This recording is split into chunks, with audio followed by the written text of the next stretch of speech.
Hey guys, and welcome back to the Windsor Time podcast. I'm your host, Noah. As always, I'm joined by Ben, and continuing the theme of having guests on the podcast, today we have our friend Ari with us. How's it going, man? Doing well. Thanks for having me. Absolutely. So, let's just jump in. How did you, and as someone I feel like I've known you for several years now, I actually don't know the origin story of how you got into watches. So kind of let us know where it started. Was there a certain piece or what piqued your interest in the hobby? It was never a distinct piece. I recall watches as something I've noticed nearly as long as I can remember. On family. So a background story. I have a Greek descent. My grandparents on both sides came from Greece, but my grandfather on my mother's side noticed that one of his sons was not doing well in school and said, "You need to go learn a trade if you're not going to do well in school." And so he went and apprenticed with a watchmaker in Greece. Yeah. And by the time he was about 17 or so, he and my other uncle, his older brother, decided they needed to try to make a better life. They came to the United States. And that uncle that had the watch skills landed at Bulova. Really? Repair in Queens by LaGuardia. Yeah. So he went on to become a jeweler and open up a jeweler store, buy a jeweler store and open up a couple more after that. And so watches were just something that, because of that relative, ended up on other family members' wrists, and something I just always remember noticing and paying attention to what they were wearing and taking interest in the differences in them and so on. So that evolved as I got older, and it grew into my obsession today. That's awesome. Was there a certain piece early on that stood out that you went like, oh, that's the piece that, like, I remember, like, with car sprints. Yeah. Did you have like a first watch that really made you think about, oh, it's not just a... Ben, it was the watch of the moment, the car of the moment. You get to your adolescent years and you start wondering what life will be like when you get older and coming up with goals. And so, I was the 14-year-old with my headphones on, listening to Red Hot Chili Peppers in my bed, scrolling through the back in the day when you'd go to a car dealership, they'd give you the brochure on a specific model, scrolling through the brochure on whatever Mercedes or BMW brochure I could steal from the rack when I was, just kind of, just getting in there. Same thing, yeah. Well, I'd do that, and then beyond that, I'd have like a Rolex catalog. I remember getting a Vacheron catalog, writing to them asking for a catalog, pretending I was some doctor or something that 14-year-old, who knows what they thought. They probably saw my foreign name and thought it was just someone that didn't have proper grammar skills, but all the misspellings in there. Yeah. So but that was as far back as I can remember. That was just something that I always thought about, and I always thought, one day when I find some success, I'm gonna have some watches in a car, and as life progresses, it's not all about watches and cars, but it's something that remained. It's something that I still have a deep appreciation for. So there was never one watch. There was probably one brand though, and so of being of Greek descent, immigrant family, and it was a stereotypical. The Rolex Datejust into its own was the kind of the I made it watch. So we'll cheers to the cheers. The Rolex. So that's the watch that I remember as the first watch you could identify as a Rolex. Sport models back when I was 36. So back in when I was in those days, I couldn't tell the difference between a GMT Master or a Sub, whatever else was out there. The the two-tone Datejust was the I Made It watch that a lot of my relatives as they found some success Absolutely. or acquiring, and so that's probably the watch that I would Yeah. I remember when I was getting into watches, I'd photographed a lot of different pieces, but very distinctly that two-tone Datejust was a thing. And I remember, was it like 2 years, every time I would come in, I would look at a different one or we'd talk about it. Always kind of and back to the Yeah, and it was always back to that. And we have so many different friends who that was their first Rolex. I remember when I lived in Dallas as a child, we were sitting at La Madeleine, like a chain, kind of crazy restaurant. Yeah.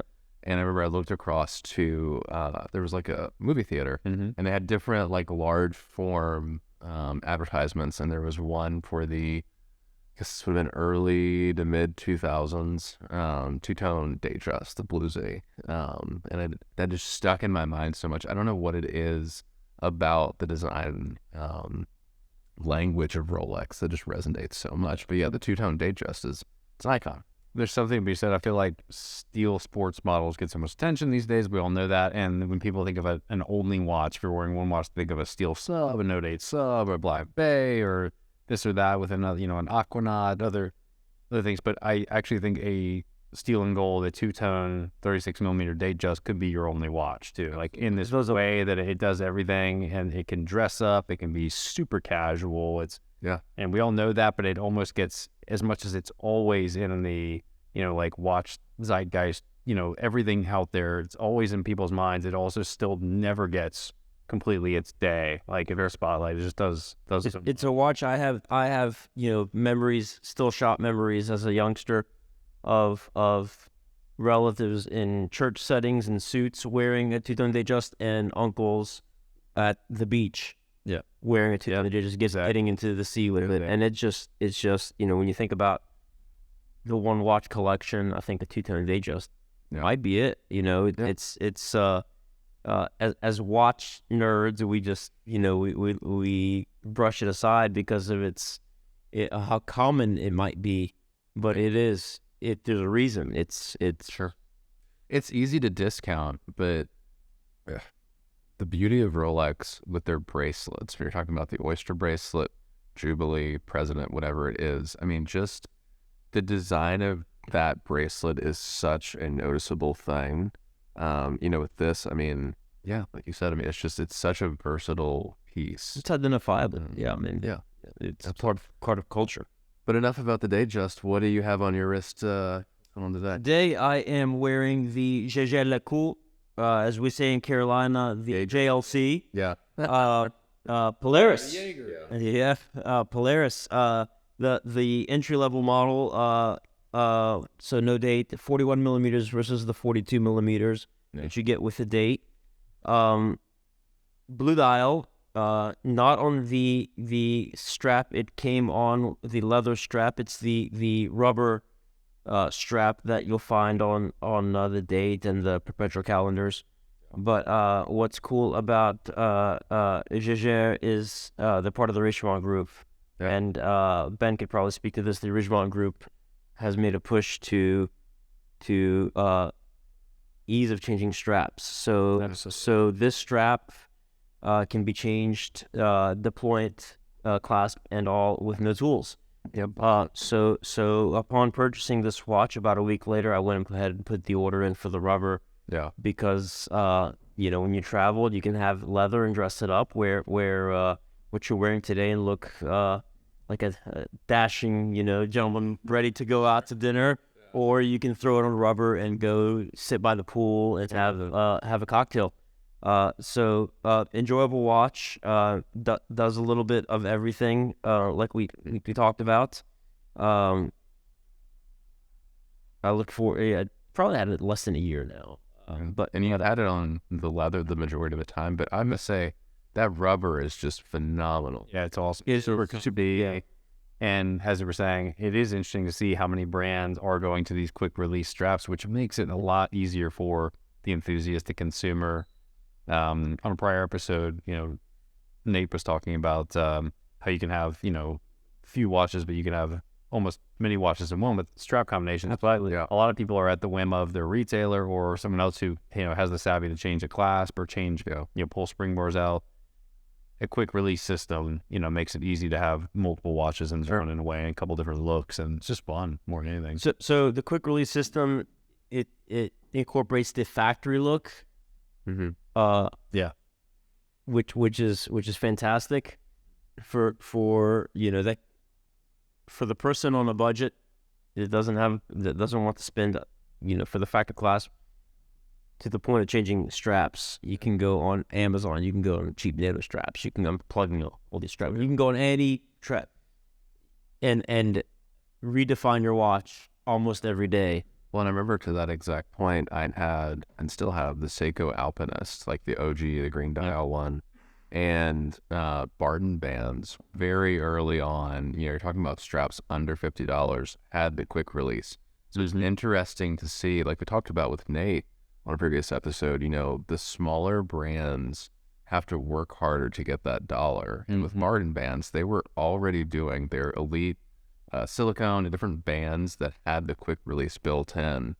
So like you're talking about with JLC, with Fastron, with all those other brands now, even AP, it's cool to see that they are taking note of that and bringing, things that probably should have arguably started with them into the mainstream now.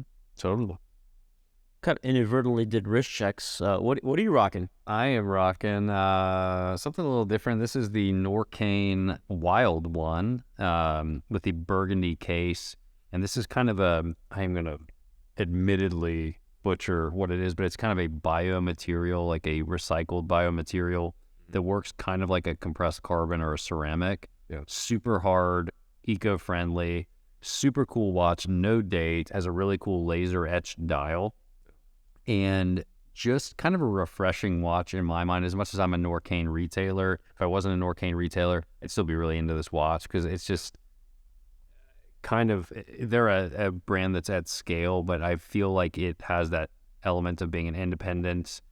They're really trying to do something different to stand out and be something that no one else is doing. And it's just a fun watch. It's got good size, kind of rubberized center case, and just fun, man. It's a good piece. I would say we were lucky enough late last year to see the entire kind of collections of those, and that was the color that I felt really stood out. Yeah. And was just phenomenal. I was super into this one because, I mean, they're out there, but when was the last time you saw a multi-piece case that's burgundy and gray and that's not maybe a $300,000 Richard Mille one of five or something like that? I mean, it's a production. Actually, this is a limited edition, but it's a numbered edition that is out there to a certain scale and just a fun watch. Norcane's bringing a lot to the table. Yeah, cool brand. And I think Jean-Claude Biver, I don't know what his role, I think he's an advisor now. He's an advisor. I feel like anything he touches he has some magic to it. I think so. They already had this watch, the Independence model in a way, like the model this was sort of based on, and the Wild one had a little bit of multiple people within Norcane's hands, and including Biver, and he put a lot of energy behind it too. So they're just doing something different, and it's refreshing. So you said kind of sustainability, and I see that being more of a trend. Totally. This last maybe 2 years. Yeah. With Panerai, with Oris, of course. Watch manufacturer, the boxes they're doing, a lot of boxes are getting away from anything that's not a recycled material. They're downsizing the outers. Brian, was he doing that for some? Riley's doing it. IWC Panerai, a lot of the Richemont brands are doing it. You're seeing it across the board. At the wholesale level, Rolex no longer deliver watches in plastic. They deliver them in kind of a cardboard-esque material that is, less environmentally impactful. You see it all across the board, not just at the level of the production of the watch, but all the elements that go, the whole little ecosystem behind each watch. Do you feel like that has resonated as a brick and mortar? Do you feel like that has resonated with clients? Clients, I definitely. Especially because people are like, if they have 20 watches, they're like, well, I have 20 boxes that just sit in the closet and take up a massive amount of square footage. And, frankly, as I would say they care about the environment, but they also care about the fact that they're really only using the box. There's always that next once, box and that's gonna alert your wife to the that's watch. true. You might have 20 boxes. the It's gonna be that less 21st. That The less hey, space wait a the minute. box takes up, the less likely it is to be noticed. Yeah. So if you don't have the Omega Speedmaster suitcase, you don't need It to world. Yeah. Yeah. So we already kind of touched, but talk about your watch now. 36 millimeter date just. It was the first piece that I got from you. Two-tone, came with a champagne dial, but went in for service, and I got the opportunity to do a dial swap. Yeah. Through Rolex, so it has that really cool kind of dark blue. So baby. So when that happens, you get to choose a dial color. Yep. Do you get your original dial back, or So not at the time. I've heard in the subsequent months after that Rolex started giving dials back, bezels back, things like that.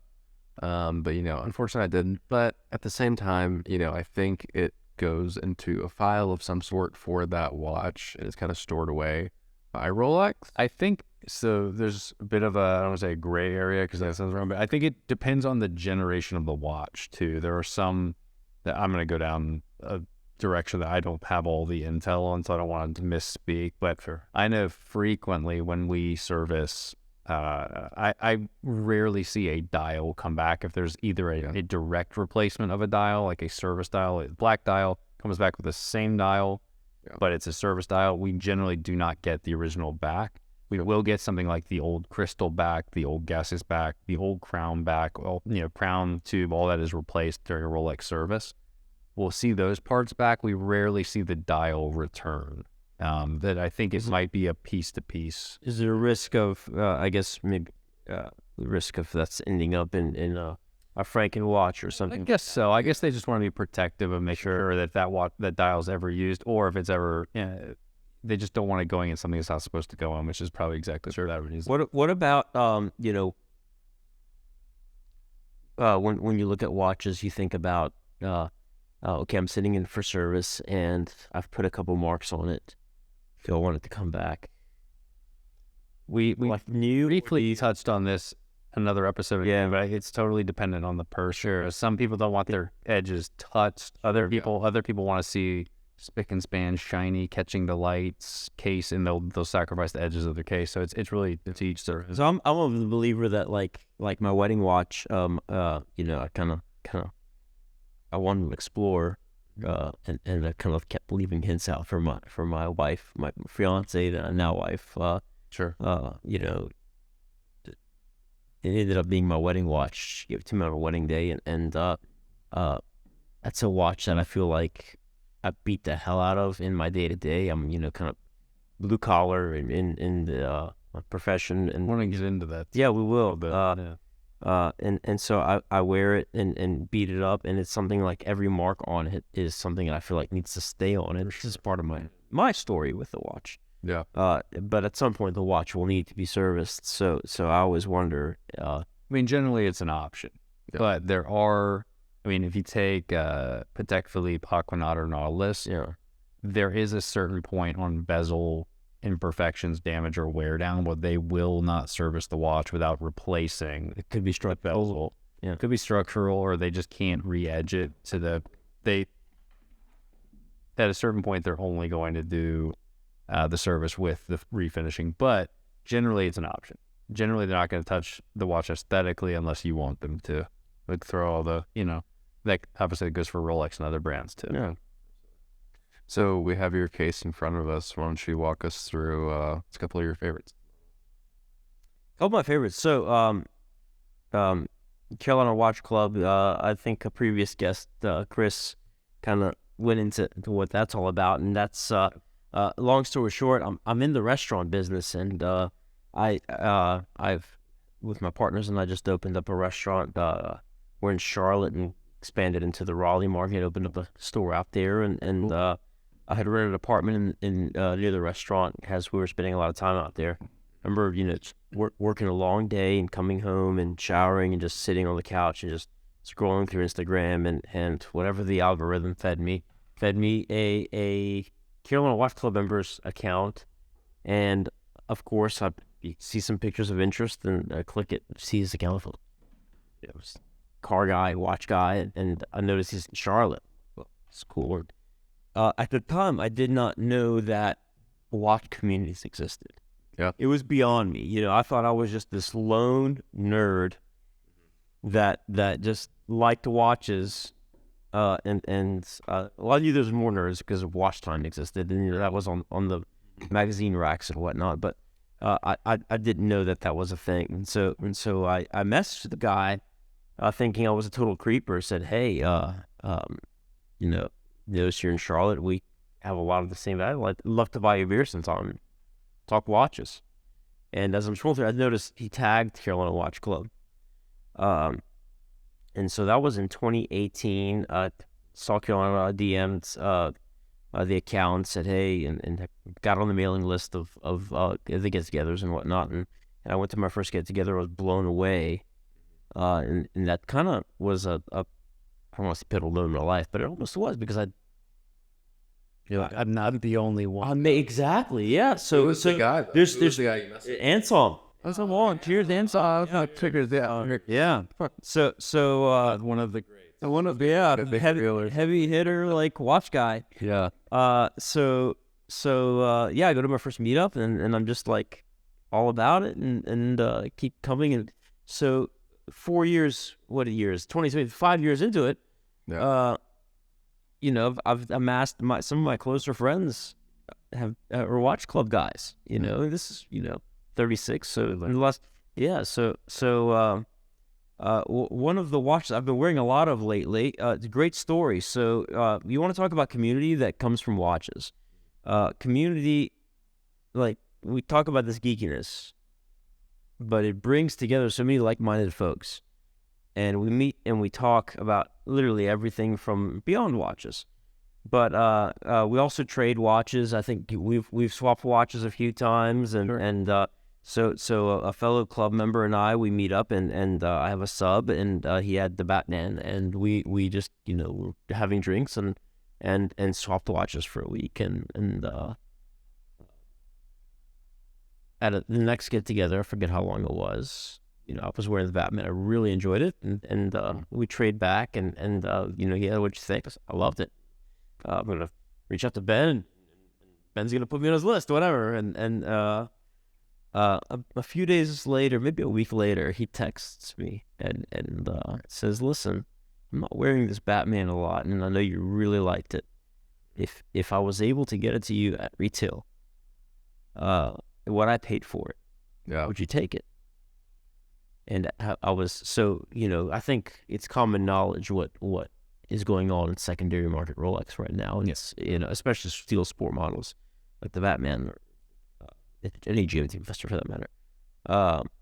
So I was kind of stunned, to say that I have a friend that I met in a club who would give up making $5,000 to $10,000 selling it secondhand to give it to someone that truly loved the watch. And he knows he's gonna love it, wear it. Yeah. So what I've been wearing literally almost every day, and I may have mentioned I'm in the restaurant business, a quick serve, fast casual concept. So I'm wearing it, serving customers at the register. So wearing it, flipping burgers. yeah, Babbitt. I think Wearing it, and I'll go to Greece this summer, and I look forward to changing the time zones. Yeah, man. As I'm flying across the Atlantic. But yeah, go digging deeper into that. Just what a community. Yeah. To where you make these relationships with people that like-minded people. It's a beautiful thing. It's definitely an example of someone, and we know who that person is, but it's someone who's bought that watch because they love that watch. They recognize that someone else loves that watch. Yeah. That's all. And he shared, That's all she wrote. The financial side of it doesn't. He shared the story. He said this was my I made it watch. He did well, and this was his first. We've talked about thresholds of where you spend, you spend $2,000. Whoa, and okay, that was okay. It was $5,000. The first time I spent $10,000 on a watch. It's a big pill to swallow, yeah. And so, anyway, so it was his. I made a watch, and he wore it, and it's got his memories on it, and I'm making my memories on it. So it's pretty cool. It is. And I think we're talking about Rolex GMTs, the Pepsi, I have and I love. I think that is phenomenal on Jubilee. But man, the Batman, that black and blue on Oyster is how it should be. The Batgirl's a cool watch. Yeah. Enjoy that watch as well. It's so wearable though. It is on that, even though it's just a small color change. Yeah, it's a little more. It's not under the radar per se, but it definitely gets less eyes than the red and blue, the Pepsi, and it just wears. I could see wearing it customer facing and not getting, any negative feedback. Yeah. Sometimes some watches lean a little flashy, and that certainly does not. I worried about the polished center links initially. I've never had a Rolex with. That's made to be worn, Yeah, but I worried about the flashiness, but it does still stay. It's not, But yeah, they're meant to be worn. Like I don't feel bad about it, and they're tanks. At the end of the day, they're built to handle anything you throw at them. You shouldn't baby them. You should just wear them and not think twice about them. So you've talked through a few of your pieces. Looking forward, and this is something we ask a lot of the time. Yeah. With guests, I know Grail watch is a difficult thing to nail down, but if you had a Grail watch you could shoot for at this very moment, where are you going? So, I think Grail is a term that, and I'm probably watch a lot or listen to a lot of podcasts. I'm in the corner a lot, and I heard this a couple of days ago. There's this thing as a Grail, and I always think I have to agree with it. There is no such thing as a Grail because. When you get to be a weird obsessive compulsive watch geek, it's always the next one. So Sure. You get to the Grail. I can see right now, maybe Aquanaut of some sort is a Grail, but you get there and you're still hungry. Yeah. I don't know at what point. I wish I could get to that point where I say, okay, enough's enough. Sure. I think when I do get to that point, I'm going to be an older guy that just wants one watch. Yeah. And I'll probably sell off, which kind of wants another topic I want to talk about. One massive gold Aquanaut. Yeah. Well, who knows what it's going to be then. It could be a massive gold Apple Watch, whatever. If I live that long to where, who cares? Selling. When I started acquiring watches, I said, in my mind, I thought, okay, I'm going to have a 4-watch collection, and I'm going to have a chronograph, a dress watch, every daily watch, and a diver. And as the watch collecting journey evolved, that's straight. I deviated from that path. Yeah. I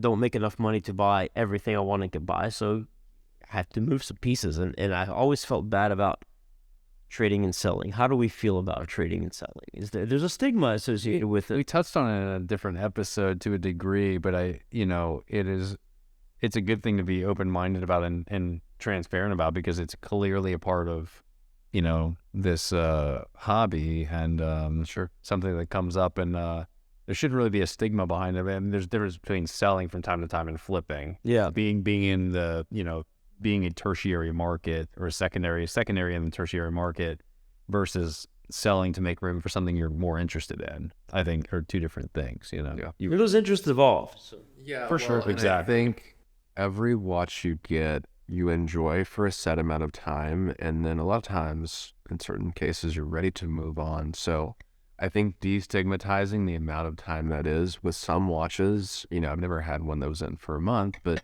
I've had a watch that I wanted, a Grand Seiko that I owned for, I'm going to say 3 or 4 months. I enjoyed my time with it, and I felt that had come to a natural end, and there was something else I was ready to move on to. Like you said, that is entirely different than when you're talking about, oh, I'm going to buy this piece to flip it for this amount of money in this amount of time. No, you buy the watch, and, look, these things are expensive at a certain point. I don't think there should be any shame in, hey, I've had my time with this. I'm ready, like, especially with your Batman. I mean, he enjoyed the watch, and he had his time with it, and it was time to move it on to somebody else that was going to enjoy it. I don't think there's anything wrong with that. So I think as long as you're going into it with pure intentions of a certain extent, I think it's fun. And that's the beauty of the community. It's generally, you're not finding flippers in the community. You're finding You're finding people that are truly passionate about the mechanics, the intricacies. Sure. You know, who can you get on a text thread and talk about finishing on hands all day long? You know, throughout the day, you're working whatnot. You check your phone. You know, one of your Watch Club friends texted you a picture of several, or several. And if you're sitting there, just exactly. You know you're down the rabbit hole when it's like 11:15 p.m. and your wife's like, I mean, you texting and like, oh, it's just my friend Chris. We're just watches and sending watch photos to each other in the middle of the night, you know. But yeah, the nice thing about community is like it's very easy to find an auction house or go Chrono 24, any of these things where you could, in theory, if you're reselling something, or not reselling, but if you're selling something you've had in your collection, you can make, once again, in theory, more money. Sure. But you've got a lot of risk factor. You don't know where it's going. Sending it into the nether versus having a real community to put it on someone's wrist. Yeah. Know they're going to love it. See them wearing it. You may not, make money, but you're doing them a favor and you know it's gone to a good home. And I think that's really important. If you miss it, you get to see it again. That's exactly. You know what I mean? It's, Yeah. One of a previous guest, Nate, he's deep into the micro brands, and he introduced me into that world. Ended up getting a Ming that He brought that here. Yeah, I did. Yeah, so 17. I'm getting grip. I have an on the way. On the way. Yeah, so that was he introduced me. So back to a New York trip that happened to be on that trip where Nate took delivery of his Archanaut. I was kind of lost that night. I didn't have plans, so I tagged along, and I got to meet How many Black Negronis Badger. were at? I had 25 Negronis that night. That's all that. Yeah. I got met Black Badger, James, and Anders, and just what great guys, and cool stuff they're doing, and have established a personal relationship with them. I want to support you guys. So Archanaut on the way. They do super. I'm excited to see your dial because we've seen. And it's so different. Exactly. They're also different. And having these conversations, like, Ford has a factory, they're painting cars, paint drips. I kind of wanted something with more blues. It's not what I ended up getting, actually. Something else spoke to me. But, there's no, the case, of course, is the same. And very, very clean, Scandinavian design. Yeah. It's like wearing a Volvo on your wrist, I guess. But didn't they had like a hearing aid menu? So yeah, these guys, if you listen to their story, how they started, that's where I fell. Anders was telling me like, hey, this is how it. He's I think an engineer as well, and drew out his designs and have case spec'd out and built by prototype built by a Swiss manufacturer. Yeah. And being a startup, the Swiss manufacturer, okay, we're ready to move forward. Yeah. Here's your initial order. If forgive me, Anders, if I'm telling this story wrong. This is how after 25 Negronis, I remember it. Allegedly. So, Anders said, there's no way I can put that kind of order in a startup, So he had to go back to the drawing board and found, redrew this thing and found a manufacturer in near Copenhagen somewhere that specializes in hearing aids. That's their day job, and they're making watch cases for Archanaut on the side. What a story, you know what I mean? He's like, as a small business owner myself, like just knowing the grind, the hustle, and whatnot, getting this going on, then just being on a thread, just talking to these guys, like, I can do something, and they're willing to work with you. That's what's cool. Like, they're willing to do different things and make it special for you. Absolutely. It's pretty cool. So very cool. Well, Ari, thanks for joining us, man. It was a pleasure to have you out here. And when your Archanaut does come in, please show it to us. We'll be rocking it day and night. Oh, sweet. Well, everyone, please like and subscribe. And thanks for joining us. Thanks, Noah, as always. And Ari, good to see you. All of us.